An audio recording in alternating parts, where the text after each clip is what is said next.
할렐루야. 우리 주 예수님께서 우리와 함께 하십니다. 오늘도 주님의 은혜를 사모해서 이 예배 자리에 오신 여러분을 예수님의 이름으로 축복하고 환영합니다. 우리 주변 사람과 함께 인사 나누실까요? 축복합니다. 사랑합니다. 함께 인사 나누시겠습니다.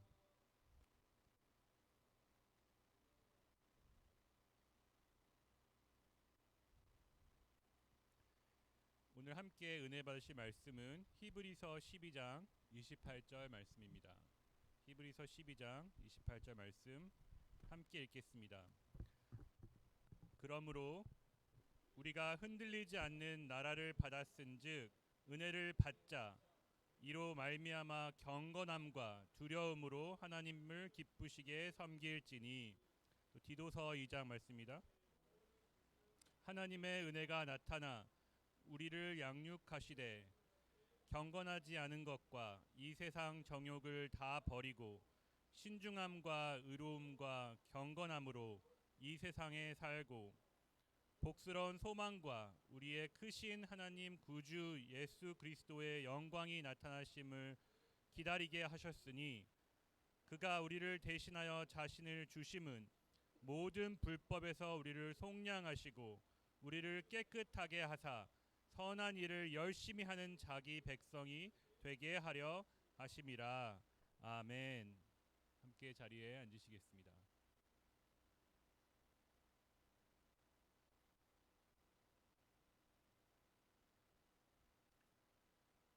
오늘은 저번 주일 말씀에 이어 은혜를 이어가기 원합니다. 저번 주에 함께 나눈 말씀을 잠시 돌아보도록 하겠습니다. 예수님께서 제자들에게 헤롯과 바리새인의 누룩을 주의하라 이런 가르침을 주셨습니다. 바리새인의 누룩은 율법주의를 말씀하고 있고 헤롯의 누룩은 즉 사두개인의 누룩은 세속주의를 상징하고 있다고 말씀드렸습니다.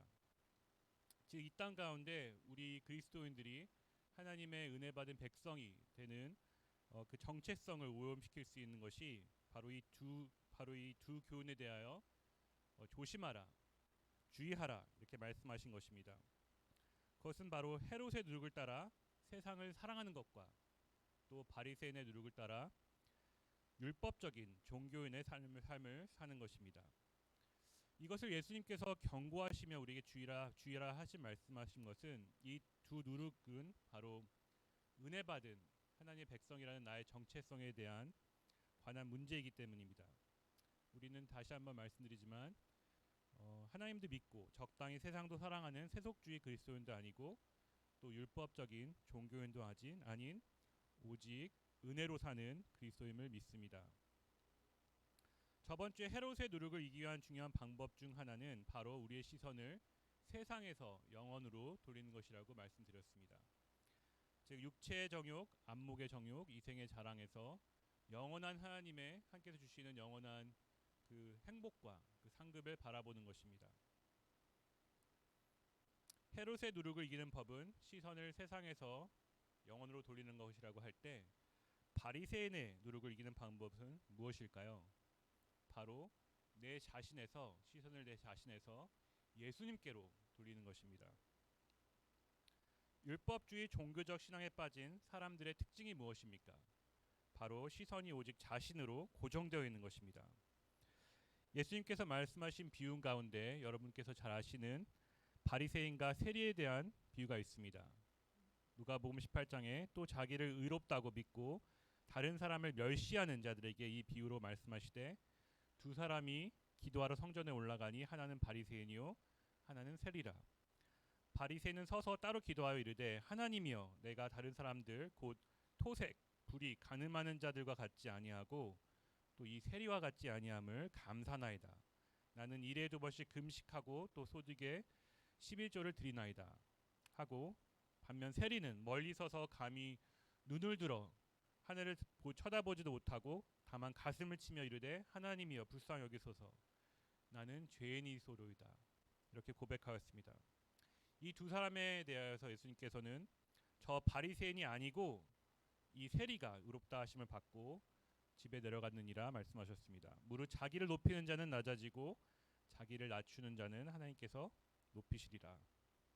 즉 네 가지 지키는 율법, 나의 의로운 행위, 나의 의의 모든 것이 중심이 나입니다. 이런 자기중심적 신앙에서 벗어나서 시선을 예수님의 은혜로 돌리는 것이 이러한 바리새인의 누룩을 이기는 방법입니다. 그럼 오늘은 나의 시선을 예수님의 은혜로 돌린다는 것이 무슨 의미인지 이 바리새인의 누룩과 하나님의 은혜에 대해서 나누도록 하겠습니다. 바리새인의 누룩이 우리 믿는 그리스도인의 삶에 영향을 미치는 것은 이 세 가지 영역 가운데 영향을 미칩니다. 첫 번째, 구원 자체를 예수님의 은혜 플러스 나의 어떠한 율법을 지키는 행위로 받으려는 교훈입니다. 즉 구원을 받을 때 예수님의 은혜로 받는 것을 인정합니다. 하지만 그 은혜에 어떠한 율법도 지켜야 한다는 가르침입니다. 대표적인 예가 초대 갈라디아 교회에 들어온 가르침이었습니다. 여러분께서 갈라디아서를 읽어보면 그 갈라디아서의 내용이 그 교회에 가만히 들어온 거짓 형제들이 가르친 교훈을 사도 바울이 반박하는 내용입니다. 그 어떤 거짓 가르침이 들어왔습니까? 구원을 받으려면 예수님의 군호가 맞다. 예수님의 은혜가 맞다. 하지만 단 한 가지 율법만 지키면 되는데 그것이 무엇입니까? 바로 할례를 받는 것입니다. 구원은 하나님을 믿음으로 은혜로 플러스 할례. 이러한 가르침에 대해서 사도 바울은 단호하게 단 하나의 율법을 지킴으로 의롭게 되려는 자는 모든 율법을 지킬 의무가 있다고 그렇게 선포하였습니다. 그리고 그런 사람은 그리스도에게서 끊어지고 은혜에서 떨어진 자로다라고 경고하였습니다. 이렇게 우리에게 주어진 구원은 오직 예수 그리스도를 믿음으로 받는 줄 믿으시기 바랍니다. 두 번째, 이 바리새인의 누룩이 우리 그리스도의 삶 가운데 영향을 미치는 것은 구원은 오직 예수님의 은혜로 받는 것을 인정하지만 그 후 그 구원을 지키는 것은 우리의 행위에 달려 있다고 가리키는 가르침입니다. 즉 처음 우리가 받은 구원은 오직 믿음이 맞지만 그 구원을 영원으로 지키는 것은 우리의 율법의 행위에 달려 있다라는 가르침입니다. 하지만 성경에서 말하는 우리에게 주어진 구원은 분명 오직 예수 그리스도를 통해서고 또 그 구원은 영원히 안전합니다. 예수님께서 분명히 내가 그들에게 영생을 주노니 영원히 멸망하지 아니할 것이요 또 그들을 내 손에서 빼앗을 자가 없느니라. 그들을 주신 내 아버지는 만물보다 크심에 아무도 아버지 손에서 빼앗을 수 없느니라. 이렇게 말씀하셨습니다. 우리 교회 성도님들은 101 제자 영성 제자 훈련과 집회 또 여러 말씀을 통하여서 이런 첫 번째, 두 번째 바리새인의 누룩에 대하여 철저하게 훈련되신 분들인 줄 믿습니다. 그래서 이미 복음의 진리로 무장된 여러분께 오직 우리 구원이 예수를 믿음으로 받는 것과 우리의 구원이 영원히 안전한 것에 대해서 자세히 나누지 않아도 될 것을 알고 있습니다. 그래서 오늘의 말씀은 이 세 번째 바리새인의 누룩이 우리 삶에 침투할 수 있는 영역에 대해서 집중하여 나누고자 합니다. 자, 세 번째 영역은 무엇입니까? 그것은 바로 구원받은 우리가 하나님과의 관계로 나아가는 것입니다. 그와 동시에 하늘의 상급을 바라보고 사는 삶인 것입니다. 바리새인의 누룩이 우리와 하나님의 관계에 어떤 영향을 미칠까요? 바로 나의 의로운 행위로 하나님께 인정받으려는 잘못에 빠지는 것입니다. 즉 행위로 하나님께 인정받으려는 마음입니다. 자, 우리가 근데 행위로 하나님께 인정받는 것이 율법적인 그리스도인이라고 할 때 이것을 우리가 선뜻 이해하기 어려울 수 있습니다. 왜냐하면 성경에서는 분명히 여러 곳에 행위에 대해서 강조하고 있기 때문입니다. 요한복음 14장 21절 말씀입니다. 나의 계명을 지키는 자라야 나를 사랑하는 자니. 또 요한일서 5장 3절 말씀입니다. 하나님을 사랑하는 것은 이것이니 우리가 그의 계명을 지키는 것이라. 이렇게 성경에서는 우리의 행위에 대해서 강조하고 있습니다. 그렇다면 내가 말씀을 지키고 선한 행위로 하나님께 인정받으려는 것이 왜 율법적인 그리스도인이고 바리새인의 누룩을 따르는 것인지 자칫 구분이 모호해질 수 있는 것입니다. 이것은 겉모습만 봤을 때 율법적으로 사는 그리스도인과 그렇지 않은 그리스도인을 구분하기 쉽지 않기 때문입니다. 하나님의 말씀을 순종하여 지키려는 겉모습은 비슷할 수 있기 때문입니다.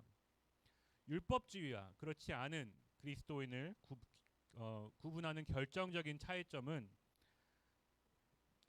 외적인 행위가 아니라 나의 내면의 동기와 삶의 열매인 것입니다. 율법주의 동기는 무엇입니까? 바로 나의 의로움으로 내가 사람과 하나님께 의롭다 인정을 받으려는, 내가 높아지려는 마음입니다. 그리고 그에 따른 삶의 열매는 위선입니다. 위선이라는 열매입니다. 바리새인에 관하여서 예수님께서 지속적으로 꾸짖으신 표현은 바로 외식하는 자라는 뜻입니다. 외식하라는 자라는 뜻은 겉과 속이 다른 위선자를 뜻합니다. 예수님께서 바리새인을 가리켜 잔과 대접의 겉은 깨끗하되 그 안에 탐욕과 방탕이 가득한 자라고 하셨습니다. 또한 회칠한 무덤, 즉 겉으로는 아름답게 보이나 그 안에는 죽은 사람의 뼈와 모든 더러운 것이 가득하다.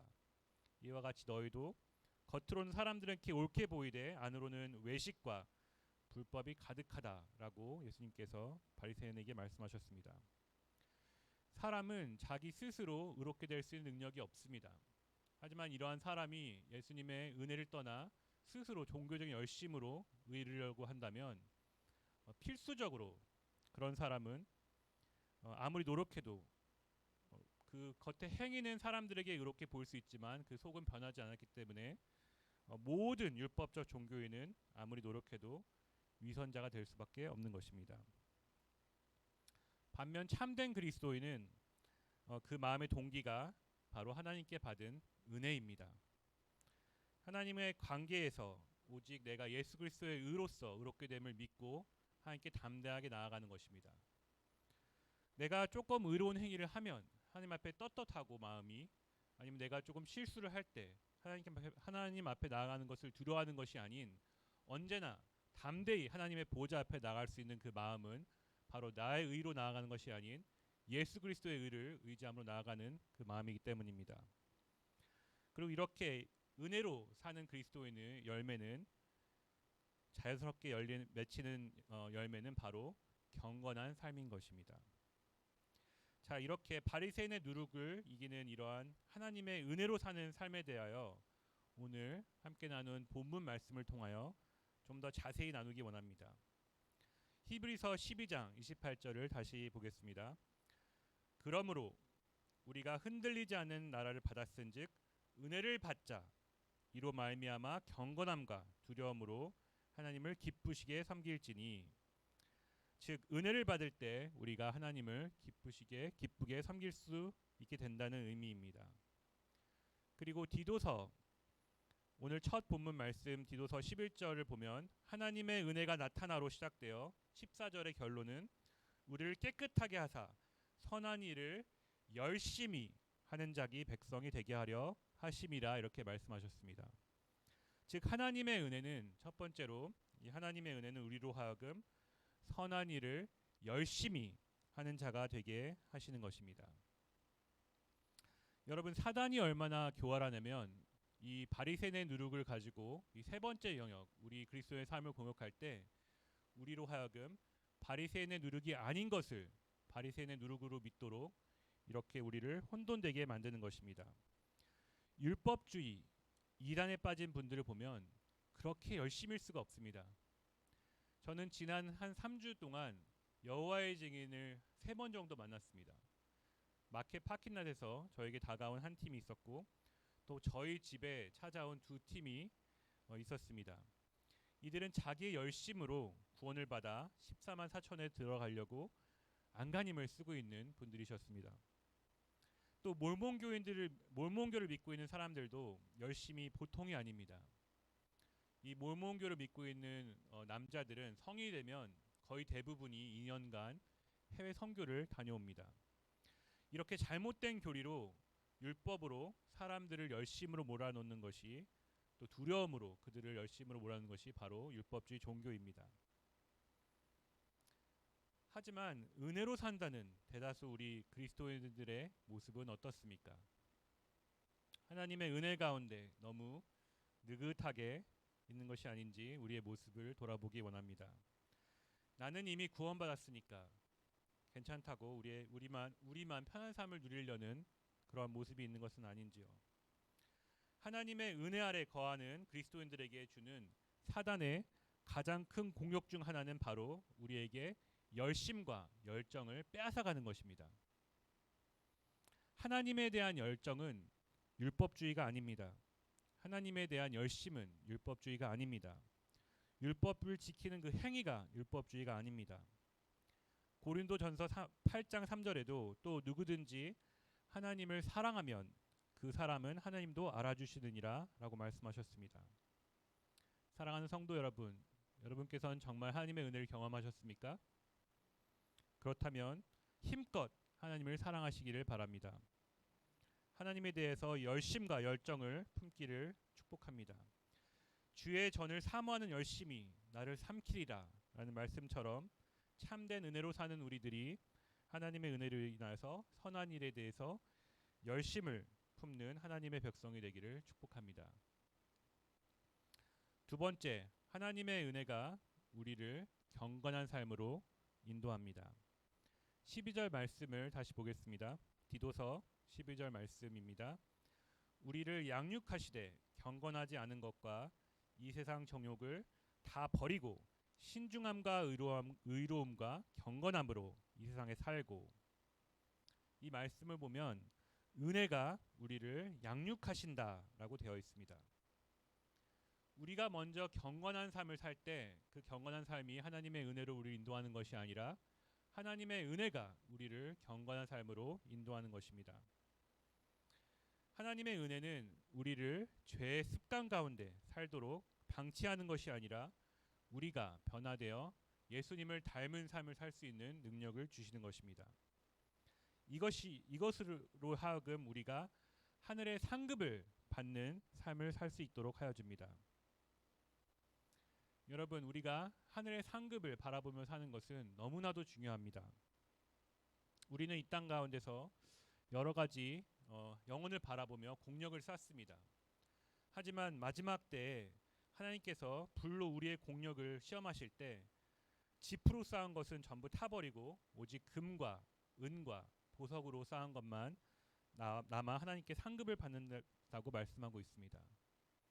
이 상급을 받는 삶, 이것을 조금 더 실질적으로 여러분께 말씀드리기 원합니다. 자, 우리가 율법주의는 무엇이라고 하였죠? 바로 나의 행위로 하나님께 인정받으려는 삶. 나의 행위로 하나님께 인정받으려는 삶. 키워드는 행위와 인정입니다. 근데 이것을 자꾸 강조하다 보면은 자칫 이렇게 의미 들 수 있습니다. 그럼 행위가 중요하지 않은가? 내가 하나님께 인정받으려는 것이 잘못된 것인가? 이 행위와 인정에 대해서 혼란이 오는 것입니다. 그런데 잘 생각해 보면 아닌 것을 알 수 있습니다. 우리의 그리스도의 삶에는 분명히 행위가 중요합니다. 또 하나님께 인정받아야 합니다. 그러면 무엇을 구분해야 하지요? 바로 어떤 행위인가 구분하여야 하고 또 어떤 인정을 받으려 하는가, 그것을 우리가 구분할 수 있어야 합니다. 자, 나의 의로운 행위로 하나님께 의롭다 하심을, 그런 인정을 받으려는 것이 잘못된 것은 이유는 우리는 이미 예수님의 의로 의롭다 하심을 하나님께 인정받은 사람이기 때문입니다. 그러면 온전한 상급을 받기 위해 우리는 무슨 행위로, 어떤 인정을 받기 위해 노력해야 합니까? 자, 함께 따라해 주시면 감사하겠습니다. 믿음의 행위로 순종에 대한 인정을 받아야 한다. 믿음의 행위로 순종에 대한 인정을 받아야 한다. 자, 믿음의 행위, 무엇을 믿는 것을 말합니까? 예수님의 의로움이 이미 내 안에 주어져서 내가 의롭게 된 것을 믿는 것입니다. 은혜로 내가 의롭게 살 능력이 이미 주어졌음을 믿고 선한 일을 하는 것입니다. 이제 나에게 죄의 권세가 없음을 믿고 세상의 정욕을 버리는 것입니다. 내가 믿음으로 순종할 때 하나님께서 영광 받으시는 것을 믿는 것입니다. 내가 하나님의 말씀을 순종할 때, 그리고 예수님의 이름으로 소자에게 냉수한 것을 줄 때 결코 하늘의 상급을 잃지 않는다는 그 말씀을 믿음으로 말씀에 순종하는 것입니다. 헌금을 할 때, 선행을 할 때, 또 가난한 사람을 도와줄 때 혹시 내가 이것을 안 하면 하나님께 벌을 받지 않을까라는 마음은 율법주의입니다. 또 다른 사람에게 인정받으려고 하는 그런 선행은 율법주의입니다. 또 그래도 나의 위신과 체면이 있지, 내가 이 정도는 해야지라고 하는 마음은 율법주의입니다. 오직 믿음으로 하는 순종과 은혜로 하는 행위만 하나님께 인정을 받는 상급을 받는 그런 삶인 줄 믿습니다. 아직도 율법과 믿음의 행위가 잘 구분되지 않는다면 이러한 우리에게 예수님께서 주신 좋은 테스트 방법이 있습니다. 바로 첫 번째는 이순신 장군 테스트입니다. 이순신 장군 테스트. 나의 죽음을 알리지 말라.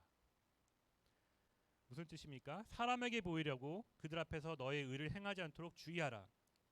그리하지 아니하면 하늘에 계신 너의 아버지께 상을 받지 못하느니라. 오른손이 하는 것을 뭡니까? 왼손이 모르게 하라. 여러분께서 최근에 하신 선한 일을 생각해 보시기 바랍니다. 그 선한 일을 다른 사람이 알고 있습니까?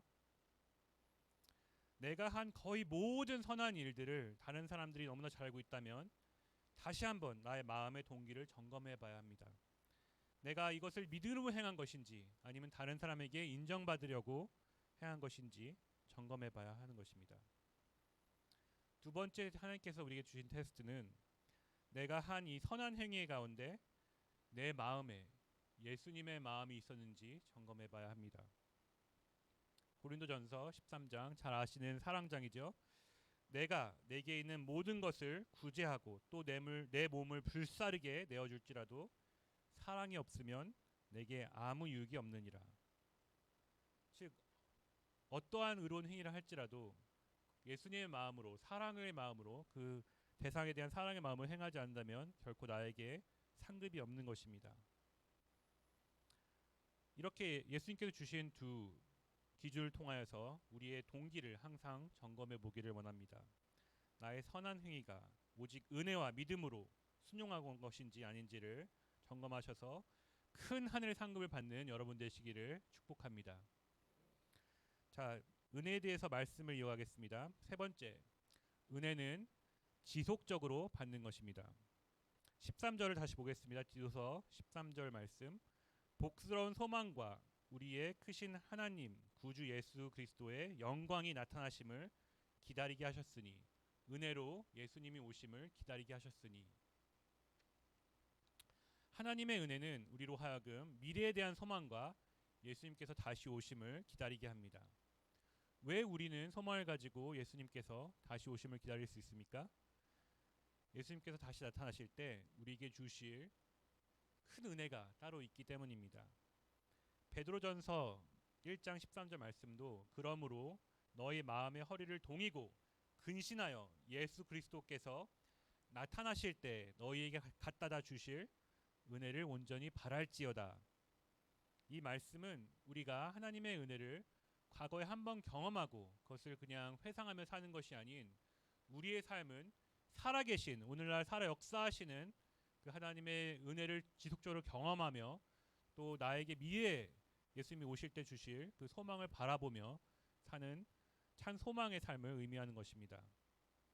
베드로서 후서에서도 오직 우리 주 곧 예수 그리스도의 은혜와 그를 아는 지식에서 자라가라라고 말씀하셨습니다.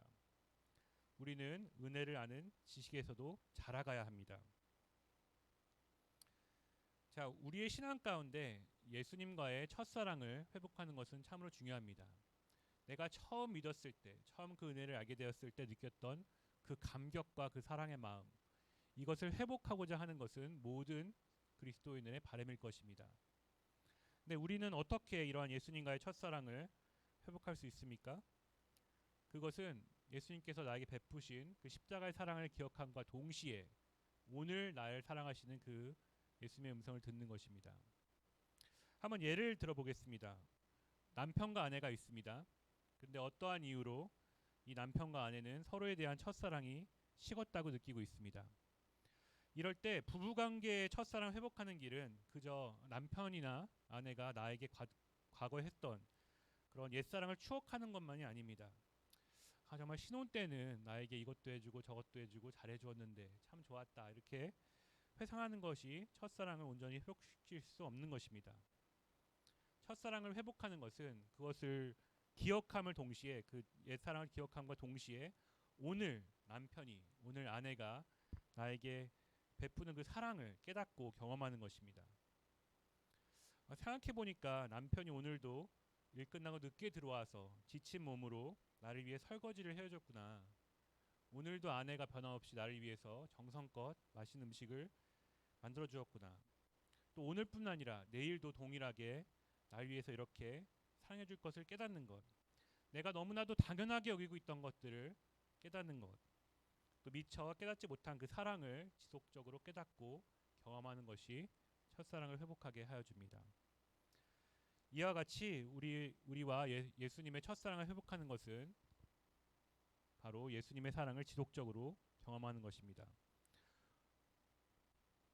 오늘날 나에게 사랑한다 말씀하시며 내 삶에 베푸시는 새로운 은혜를 경험하는 것, 새로운 만나를 주시는 그 은혜를 경험하는 것입니다. 자, 마지막으로 하나님의 은혜는 나누는 것입니다.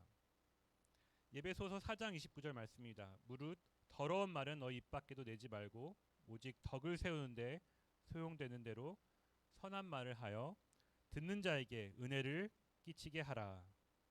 또 베드로전서 4장 10절에서 각각 은사를 받은 대로 하나님의 여러 가지 은혜를 맡은 선한 청지기 같이 서로 봉사하라, 이렇게 말씀하셨습니다. 진정한 하나님의 은혜를 받은 자는 그 받은 은혜로 인하여서 서로 섬기며 그 은혜를 전파하는 것입니다. 예수님께서 바리새인의 누룩, 헤롯의 누룩, 이렇게 세속주의와 율법주의에 대해서 누룩이라 표현하신 것은 이러한 가르침은 내 삶에 받아들일 때 이것이 주변 사람에게까지 영향을 미치는 확장성이 있기 때문입니다. 이와 반대로 은혜로 사는 그리스도인 또한 우리 삶에 이러한 하나님의 은혜에 대해서 반드시 확장성이 있어야만 합니다. 내가 받은 은혜를 다른 사람에게 나눌 때 그것이 또한 내 안에서 커지는 것입니다. 사랑하는 성도 여러분, 여러분은 삶에서 하나님의 큰 은혜를 받기를 사모하십니까? 지속적으로 이러한 큰 하나님의 은혜를 받는 비결이 여기 있습니다. 바로 하나님의 은혜를 다른 사람과 나누는 것입니다. 주라, 그리하면 너에게 줄 것이니 곧 후이되어 누르고 흔들어 넘치도록 하여 너에게 안겨주리라. 너희가 헤아리는 그 헤아림으로 너희도 헤아림을 도로 받을 것이라. 이것은 1차로 재물에 관한 말씀이 맞습니다.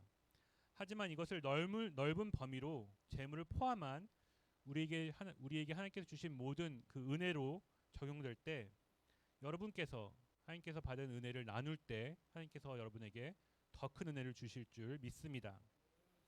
이것은 안 믿는 자에게 예수 그리스도의 복음을 전하는 것이 될 수도 있습니다.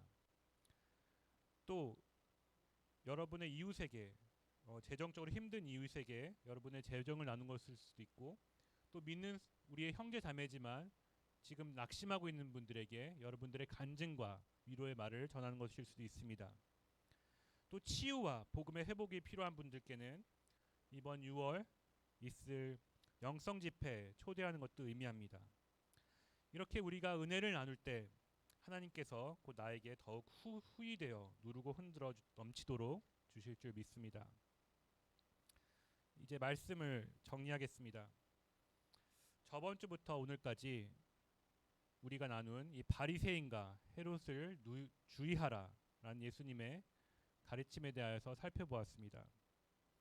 헤롯의 누룩을 이기는 힘은 세상에서 영혼을 바라보는 것이고, 바리새인의 누룩을 이기는 힘은 내 자신에서 예수님의 은혜를 바라보는 것입니다. 이 둘은 모두 하나님의 은혜 아래 거하는 것을 의미하고 있습니다. 항상 하나님의 은혜 아래 거하는 것이 바로 세상과 율법을 이기는 힘인 줄 믿습니다. 여러분, 하나님의 은혜란 무엇입니까? 바로 자격 없고 공로 없는 나에게 내가 갚을 수 없는 사랑을 나에게 베푸시는 것입니다. 이 하나님의 사랑을 먼저 경험하시기를 바랍니다. 내가 세속주의와 율법주의에 빠지지 않는 것은 내가 세상을 사랑하지 않으려 열심히 노력하는 것이 아닙니다. 바로 나를 사랑하시는 하나님의 사랑을 먼저 경험하고 그 은혜 가운데 푹 잠기는 것입니다. 하나님께서 우리가 아직 죄인 되었을 때 우리를 위해 죽으심으로 그 사랑을 확증하셨습니다. 그리고 오늘날에도 나를 사랑하시며 나와 교제하기 원하시는, 조금이라도 더 나와 시간을 보내기를 원하시는 그 하나님의 사랑을 경험하는 것입니다. 또한 예수님께서 다시 이 땅 가운데 오실 때 우리에게 주실 그 영원하신 상급을 우리로 하여금 하나도 잊어버리지 않고 온전히 받기 원하시는 그 사랑의 마음인 것입니다. 이런 자격 없는 나에게, 공로 없는 나에게 갚을 수 없는 사랑을 주시는 하나님의 은혜를 경험하며 그 안에 항상 머물 때 우리가 세상에서 승리하게 될 줄 믿습니다. 오직 은혜로, 오직 믿음으로, 순종함으로 하나님께 잘하였도다 착하고 충성된 종아, 내가 적은 일에 충성하였으니 내가 많은 것을 내게 맡기리니 내 주인의 즐거움에 참여할지어다 라고 인정받으시는 저와 여러분 되시기를 축복합니다. 자, 우리 모두 다 함께 하나님의 은혜를 기억하시며 다 함께 찬양하겠습니다.